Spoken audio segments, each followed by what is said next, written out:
राम रामेति रामेति रमे रामे मनोरमे सहस्त्र नाम तातुल्यम राम नाम वरानमे। जय श्री राम। आप सभी को दशहरा की हार्दिक शुभकामनाएं। आज इस वीडियो में आप जानेंगे कि दशहरा कब है, पूजा का शुभ मुहूर्त क्या रहेगा, रावण दहन का शुभ समय क्या रहेगा, शस्त्र पूजन किस समय करना चाहिए, पूजा विधि और महत्व। अंत में आप रसपान करेंगे श्री राम स्तुति का। इस साल दशहरा का त्योहार 24 अक्टूबर को देश भर में मनाया जाएगा। इस दिन रावण दहन का भी विधान है। दशहरा या विजयदशमी का त्योहार बुराई पर अच्छाई का प्रतीक है। इस साल दशहरा 24 अक्टूबर 2023 दिन मंगलवार को मनाया जाएगा। हर साल शारदीय नवरात्रि के अंतिम दिन को दशहरा के रूप में मनाते हैं। विजयदशमी को रावण नामक राक्षस पर भगवान श्री राम की विजय के रूप में मनाया जाता है। विजयदशमी को महिषासुर नामक दानव पर देवी दुर्गा की विजय के रूप में भी मनाया जाता है। विजयदशमी को दशहरा या दशहरा भी कहते हैं। दशहरा का त्योहार बुराई पर अच्छाई का प्रतीक है। इसी दिन विजय दशमी के दिन माँ दुर्गा ने महिषासुर नामक दानव का अंत किया था और भगवान श्री राम ने रावण का अंत किया था। इसीलिए इसे विजयादशमी कहते हैं, क्योंकि इसी दिन दुर्गा माता और प्रभु श्री राम को विजय प्राप्त हुई थी। आइए पहले जान लेते हैं इस दिन का शुभ मुहूर्त। दशमी तिथि की शुरुआत 23 अक्टूबर शाम 5:44 से होगी और इसका समापन 24 अक्टूबर 2023 को दोपहर 3:14 पर होगा। इस दिन सूर्योदय सुबह 6:31 पर रहेगा और सूर्यास्त 5:50 पर होगा। ब्रह्म मुहूर्त 4:55 से 5:43 तक रहेगा। अभिजीत मुहूर्त 11:48 से 12:33 तक रहेगा। राहु काल दोपहर 3 बजे से 4:25 पे रहेगा। राहु काल में किसी भी तरह का नया कार्य या शुभ कार्य करने से बचना चाहिए। दशहरा के दिन शस्त्र पूजन का जो समय रहेगा वह दोपहर 1:58 से दोपहर 2:43 तक रहेगा।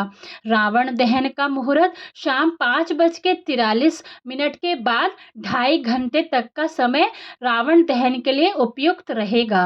रावण दहन के लिए सबसे जो शुभ मुहूर्त माना जाता है वह प्रदोष काल का मुहूर्त माना जाता है। यह 24 अक्टूबर को शाम 5:43 के बाद रहेगा और दूसरा उत्तम मुहूर्त जो है वो शाम 7:19 से रात 8:54 तक रहेगा। इन शुभ मुहूर्तों में ही रावण दहन का कार्य करना चाहिए।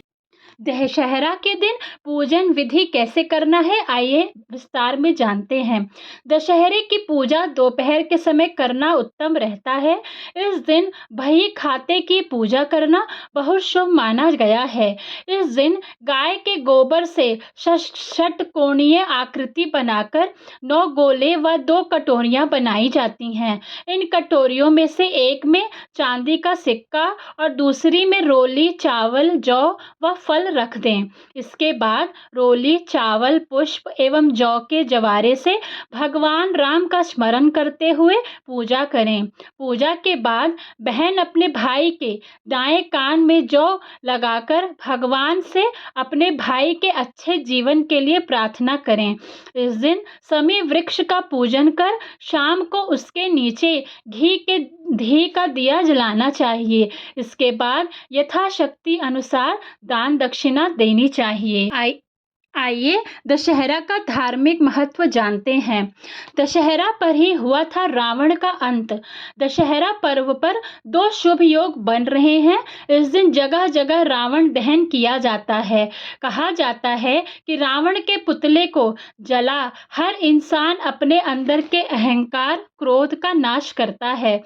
इस दिन माँ दुर्गा की प्रतिमाओं का विसर्जन भी किया जाता है। ऐसी मान्यता है कि रावण का वध करने कुछ दिन पहले भगवान राम ने आदि शक्ति माँ दुर्गा की पूजा की और फिर उनसे आशीर्वाद मिलने के बाद दशमी को रावण का अंत कर दिया था। विजयदशमी पर ही महिषासुर का वध भी हुआ था। दशमी को ही माँ दुर्गा ने महिषासुर नामक राक्षस का वध किया था, इसलिए इसे विजयदशमी के रूप में भी मनाया जाता है। देश भर में अलग अलग जगह रावण दहन होता है और हर जगह की परंपराएं बिल्कुल अलग हैं। दशहरे के दिन नीलकंठ भगवान के दर्शन करना अति शुभ माना जाता है। इस दिन अगर आपको नीलकंठ पक्षी के दर्शन हो जाएं तो आपके सारे बिगड़े काम बन जाते हैं। नीलकंठ पक्षी को भगवान का प्रतिनिधि माना गया है। दशहरे पर नीलकंठ पक्षी के दर्शन होने से पैसे और संपत्ति में बढ़ोतरी होती है। यदि दशहरे के दिन किसी भी समय नीलकंठ दिख जाए तो इससे घर में खुशहाली आती है और हर कार्य में सफलता मिलती है। दशहरा पर शस्त्र पूजन करने का भी विधान है। नवरात्रि के 9 दिनों तक माँ दुर्गा के पूजन के बाद दशहरे का त्योहार मनाया जाता है। विजयदशमी पर माँ दुर्गा का पूजन किया जाता है। माँ दुर्गा शक्ति का प्रतीक हैं। भारत की रियासतों में शस्त्र पूजन धूमधाम से मनाया जाता है। हथियारों की साफ सफाई की जाती है और उनका पूजन किया जाता है। ऐसी मान्यता है कि इस दिन किए जाने वाले कामों का शुभ फल अवश्य प्राप्त होता है।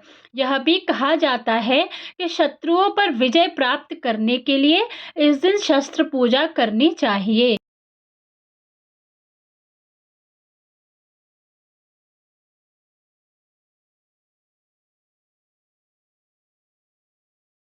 आज मैं आपको सुना रही हूँ विजयदशमी की बड़ी ही दुर्लभ और पौराणिक कथाओं को अंत तक प्रसन्नचित्त मन से अवश्य सुनिएगा। त्रेता युग में भगवान विष्णु ने श्री राम के रूप में अवतार लिया था। श्री राम को मर्यादा पुरुषोत्तम कहा जाता है। ये आशीर्वाद की प्रतिमूर्ति थे। भगवान राम को अपने पिता के दिए हुए एक वचन के कारण 14 वर्ष के वनवास पर जाना पड़ा था। जब राम वन के लिए जाने लगे तो उनके छोटे भाई लक्ष्मण और पत्नी सीता भी उनके साथ गए। वन में श्री राम को देखकर लंका के राजा रावण की बहन शूर्पणखा श्री राम पर मोहित हो गई और उसने श्री राम के सामने विवाह का प्रस्ताव रखा। श्री राम ने शूर्पणखा को आदर पूर्वक बताया कि वह उनसे विवाह नहीं कर सकते, क्योंकि उन्होंने अपनी पत्नी सीता को वचन दिया है कि वह उनके अतिरिक्त किसी और से विवाह नहीं करेंगे। यह कहकर श्री राम ने शूर्पणखा को लक्ष्मण के पास भेज दिया। लक्ष्मण के पास जाकर शूर्पणखा विवाह करने की हठ करने लगी तो लक्ष्मण ने उन्हें मना कर दिया। इस पर शूर्पणखा नहीं मानी तो लक्ष्मण ने क्रोधित होकर उसके नाक कान काट दिए। रोती हुई शूर्पणखा अपने भाई रावण के पास पहुंची और उसे राम और लक्ष्मण के बारे में बताया। तब रावण ने छल से माता सीता का हरण कर लिया। फिर राम भक्त हनुमान ने माता सीता की खोज की।